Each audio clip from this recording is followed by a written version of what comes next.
Hello and welcome back to Jacob's Toys 5-minute figure reviews. Please do like, share, subscribe, all those things. All support to the channel is very much appreciated. This is the KHONSHU builder figure, so these are all the parts that came with various figures in the wave. Jumping straight into it, just putting the two parts of the staff together there. I just want to assemble the figure on camera just so you can see how easy or difficult it is to put together. One thing to say about this is this guy is pretty tall. He's going to stand about 8 inches, I reckon, when he's finished. The legs are a little bit stiff to push in, but with a little bit of a twist, they go in nice and easy. Gone are the days where builder figures needed to be heated up in order to put together because the parts had swollen or shrunk or whatever. These all go together pretty nice with very little effort, really, if I'm honest. He's all pinless, and he's all this kind of off-white colour, which is really cool. But just putting the legs in there, if I stand him up, you can see his head and shoulders are already off the screen. So I'm going to have to adjust my camera in a minute just so you can see the whole figure.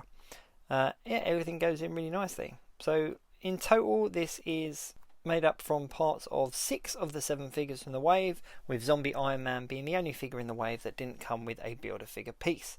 But they could have quite easily put a piece in with him, let's be honest, because one of the figures did come with an arm and a staff. I think it was the Jimmy Woo figure. And they could have easily had split those two over 2 different figures. So they could have put the staff in with Iron Man easy enough, but I suppose people would have complained then. But this is, of course, KHONSHU from the Moon Knight TV show. So we had Moon Knight and we had Mr. Knight in a previous wave. That was in the Infinity Ultron wave. And now we've got KHONSHU, which is really cool. So there's a couple of characters still in the TV show that I would like to see action figures for. But KHONSHU is definitely a needed one, I think. You know, you can't have Moon Knight, you can't have Mr. Knight without KHONSHU. So this is going to really kind of finish off the display for Moon Knight, meaning that we've got 3 characters from the Moon Knight TV show. We've got Mr. Knight, we've got Moon Knight, and now we've got KHONSHU.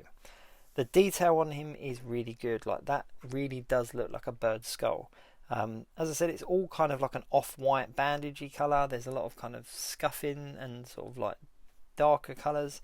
Here is the Moon Knight figure, and let me just grab the Mr. Knight as well. Now, the one thing that I do find quite bizarre, or maybe intentional, is that all 3 of them are different colours. They're not made in the same colour, which is bizarre. I kind of would have liked to have seen Moon Knight or KHONSHU in the same colouring. Mr. Knight I can kind of excuse a little bit because he was, you know, obviously a different version of the suit, but yeah, I don't know. I was expecting him to be the same colour as Moon Knight, but in a weird kind of way, it is nice that they're all different colours.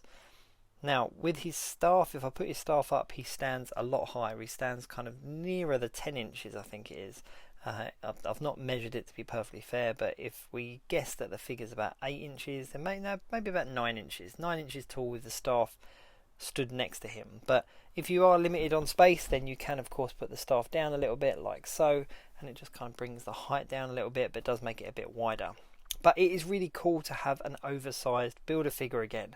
Now, this had to be oversized because the character did stand head and shoulders above Moon Knight and Mr. Knight in the TV show, so they had to make it this big. They couldn't have made it smaller, it wouldn't have worked.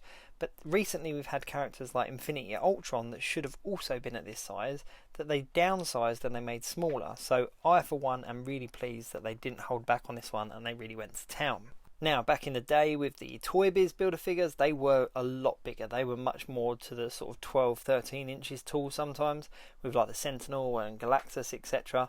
So you know, I like the fact that they do smaller builder figures now. I like that we get kind of human-sized builder figures like the recent Atuma from the Black Panther wave, but I do like that they throw in occasional big ones like this one, like this KHONSHU. And everything about him is a new sculpt. It had to be because there's nothing like him out there. So everything is sculpted new. It's all pinless. The articulation is the same as a 6-inch figure. So you've got 2 points for articulation in the elbows, you've got 2 points for articulation in the knees, the legs, the neck, the ankles, the wrists, etc. The only thing is you can't make the head go up and down. There's no kind of real articulation in the neck. You can make it go side to side, but you can't make it go up and down. So you can't kind of stand over someone and look down. But that's not a big deal at all. This is definitely a contender for one of my favourite builder figures of the year. So right at the tail end of the year, we've had Atuma and we've had KHONSHU, which are 2 of my favourite builder figures of the year. But he is definitely worth picking up. Source those parts and get hold of him because I have a feeling that he is going to be very sought after in the future. Thank you very much for watching. Please do like, share, subscribe and all of those things, and check out my page for the rest of this wave reviewed in the 5-minute figure format. That's about it from me. Excellent build a figure. I'll see you soon.